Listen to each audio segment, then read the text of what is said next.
আসসালামু আলাইকুম। অদম্য বাংলাদেশ টি-20 কাপের জন্য ৩ টিমের স্কোয়াড ঘোষণা করা হয়েছে। একটা তো বাংলাদেশ ন্যাশনাল টিম এবং সেটা এক্সপেক্টেড ছিল যে বাংলাদেশ ন্যাশনাল টিম একটা পরিপূর্ণভাবে দল নিয়ে খেলবে। তার সঙ্গে আরেকটা দল যেটা নাজমুল শান্তর ক্যাপ্টেন্সিতে, সেটা হচ্ছে সেকেন্ড টায়ারের দল। আরেকটা হচ্ছে আমাদের এমার্জিং দল, যেটা মূলত আকবর আলীকে ক্যাপ্টেন করে করা হয়েছে। তিনটা টিমের মধ্যে আমার কাছে দুইজন প্লেয়ারের ব্যাপারে একটা অবজারভেশন আছে, যে থাকলে হয়তো বা সেই জায়গাটাতে আরেকটু কম্পিটিটিভ ক্রিকেট আমরা দেখতে পেতাম।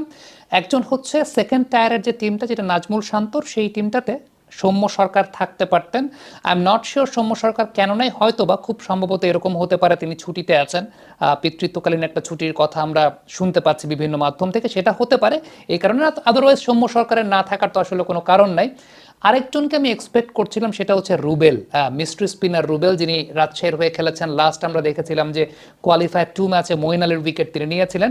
এরকম একজন বোলার, একটা টিমে তো আলিস আল ইসলাম আছেন। আমার কাছে মনে হয় যে এমার্জিং টিমটাতে আরও একজন যদি মিস্ট্রি স্পিনার থাকতেন, তাহলে সেই জায়গাটাতে একটা ব্যালেন্সড দল গঠন হতো। এবং সেই সঙ্গে আরেকটা ইম্পর্টেন্ট বিষয়, সেটা হচ্ছে যে সৌম্য যদি শান্তর টিমে থাকতেন, তাহলে হয়তোবা হাবিবুর রহমান সোহানকে এমার্জিং টিমে দিলে এই জায়গাটা অনেক বেশি মাত্রায় আরও কম্পিটিটিভ ক্রিকেটটা হতে পারত। অনেকেই হয়তো বা ভাবতে পারেন যে লিটন কুমার দাসের নেতৃত্বে যে বাংলাদেশ জাতীয় দলটাই তো মূলত, যেটার নাম আসলে ধূমকেতু 11, সেটাই আলটিমেটলি টুর্নামেন্ট চ্যাম্পিয়ন হবে কিনা ইউ নেভার নো যে কি হতে যাচ্ছে বা কি হতে পারে, বা মাঠের ক্রিকেটে কোন জায়গাটায় সবচাইতে বেশি দেখা যাবে যে কার্যকরী ভূমিকা পালন করবে। আমি একটু টিমগুলো একে একে দেখতে চাই। ধূমকেতু 11, যেটা আসলে বাংলাদেশ ন্যাশনাল টিমই, যে টিমটা মূলত টি-20 ওয়ার্ল্ড কাপে যেত বলে আমার কাছে মনে হয়। অন দ্যাট নোট একটা বিষয় বলে নেওয়া ভালো, ইম্প্যাক্ট প্লেয়ার সিস্টেম কিন্তু আছে। সো 13 জনের যে স্কোয়াড ঘোষণা করা হয়েছে, সেখান থেকে 12 জন তো আসলে খেলবেনই একটা ম্যাচে। লিটন দাস রয়েছেন ক্যাপ্টেন, তানজিদ তামিম, সাইফ হাসান, পারভেজ ইমন হয়তো বা এখানে চারেই ব্যাটিং করতে পারেন, কারণ আপনি যদি চিন্তা করেন তানজিদ হাসান তামিম এবং সাইফ হাসান এই দুইজন যদি ওপেনিং করেন, লিটন কুমার দাস 3, পারভেজ ইমন 4, দেন তাওহিদ হৃদয় আছেন, শামীম পাটোয়ারি আছেন, শেখ মেহেদী হাসানের ব্যাটিং আমরা এই বিপিএলে বেশ ভালো দেখেছি।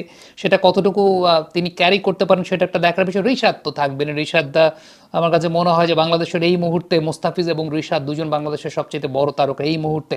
রানিং ক্রিকেটার যারা আছেন, খেলছেন, বাংলাদেশকে রিপ্রেজেন্ট করছেন, তাদের মধ্যে নাসুম আহমেদ, মোস্তাফিজুর রহমান, তানজিম হাসান সাকিব, তাসকিন আহমেদ, শরীফুল ইসলাম, 4 পেসার আছেন এই দলটাতে।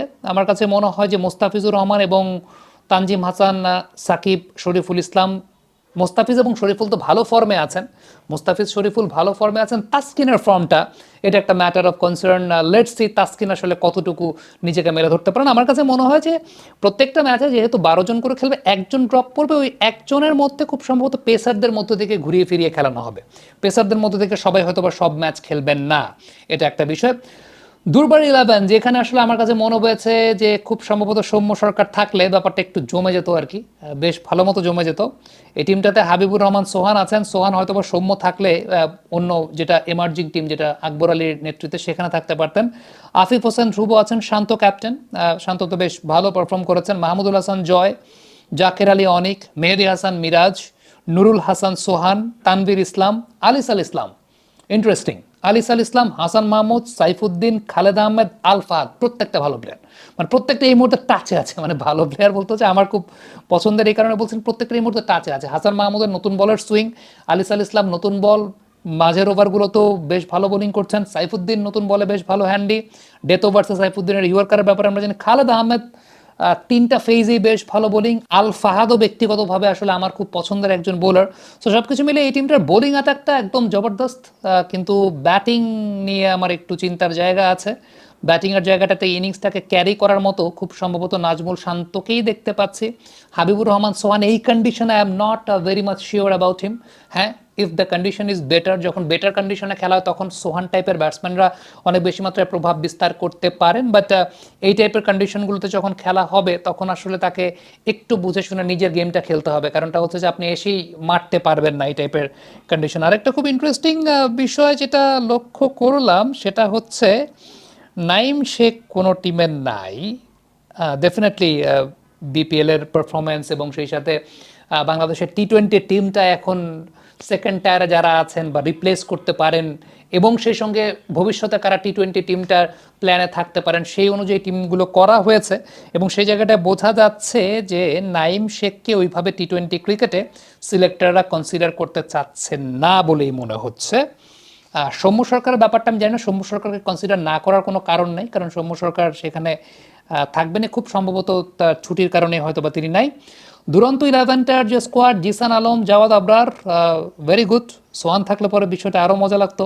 মাহফিজুল ইসলাম রবিন, তিনিও আছেন এই দলটাতে। আরিফুল ইসলাম, আরিফুল সিলেটের হয়ে খেলেছেন, আমরা দেখেছি প্রথম বিপিএল। ডেফিনেটলি আমার কাছে মনে হয় যে ওই ওই জায়গাটা যতটুকু ভুল করেছেন সেই বিষয়গুলো মার্জনীয়। মাহিদুল ইসলাম অঙ্কন, তিনি আছেন এই লাইন আপটাতে। আকবর আলী ক্যাপ্টেন, ব্যাটিংয়ে ধার দেখা যাচ্ছে। আজিজুল হাকিম তামিম এই টিমটাতে আছেন। রিপন মন্ডল, সাকলাইন, মেহরাবহিন, রাকিবুল, নাহিদ রানা, ইকবাল হোসেন ইমন, সবগুলো আমার ফেভারিট। মানে বোলিং লাইন আপ যদি আমি বলি, it's a very very good bowling line up. Even আপনি যদি আমাকে বলেন যে এই টিমটার মধ্যে যদি আলিসাল ইসলাম থাকতেন, মানে আমি জাস্ট বলছি এই টিমটার মধ্যে আলিসাল ইসলাম থাকলে আমি বলতাম যে এই টিমটাই কাপ নিয়ে যেতে পারে। এটা এটা আমার কাছে মনে হয় যদি আলিস থাকতেন। সো বাট তারপর ডিস্ট্রিবিউট করে ওইভাবে করা হয়েছে।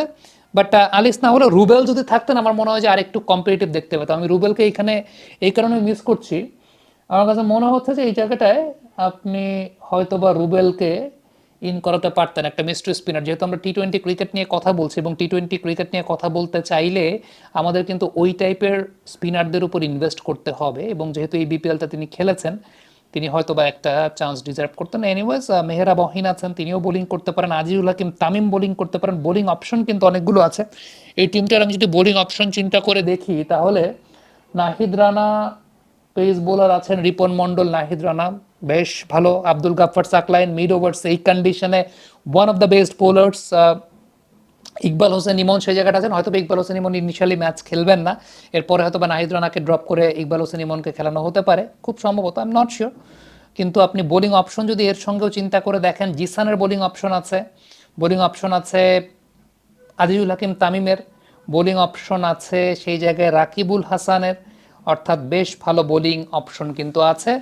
আপনি দুর্বার স্কোয়াডে যদি বোলিং অপশন চিন্তা করেন, ফাহাদ, খালেদ, সাইফুদ্দিন, হাসান মাহমুদ, সেই জায়গাটা পেস বোলার তো থাকবেন। আমি স্পিন বোলিংয়ের অপশনে চাই আলিসাল ইসলাম, তানভীর ইসলাম, মেহেদি হাসান মিরাজ, তিনটা স্পিন বোলিং অপশন কিন্তু ওই জায়গাটায় আছে। আফিফও হাত করাতে পারেন। আর ন্যাশনাল টিম তো ন্যাশনাল টিমের মতো স্ট্রং হবে। সো আপনাদের কাছে জানতে চাই আপনারা কি মনে করছেন এই লাইন আপ নিয়ে, স্কোয়াড নিয়ে, এখানে কোন সংযোজন বিয়োজনটা আপনারা, আপনি যদি টিম করতেন তাহলে আপনার ক্ষেত্রে টিমটা কেমন হতো? এটা মাথায় রাখবেন, টিম করার ক্ষেত্রে জাতীয় দল, একটা জাতীয় দল থাকবে, সেই সঙ্গে সেকেন্ড টায়ারের একটা টিম যারা আসলে জাতীয় দলের প্লেয়ারদেরকে রিপ্লেস করতে পারেন, আরেকটা হচ্ছে যেটা এমার্জিং টিম যারা ভবিষ্যতে বাংলাদেশ জাতীয় দলে টি-20 ক্রিকেটের প্ল্যানে আসবেন। আপনার টিমটাও জানতে চাই, লিখে পাঠাবেন।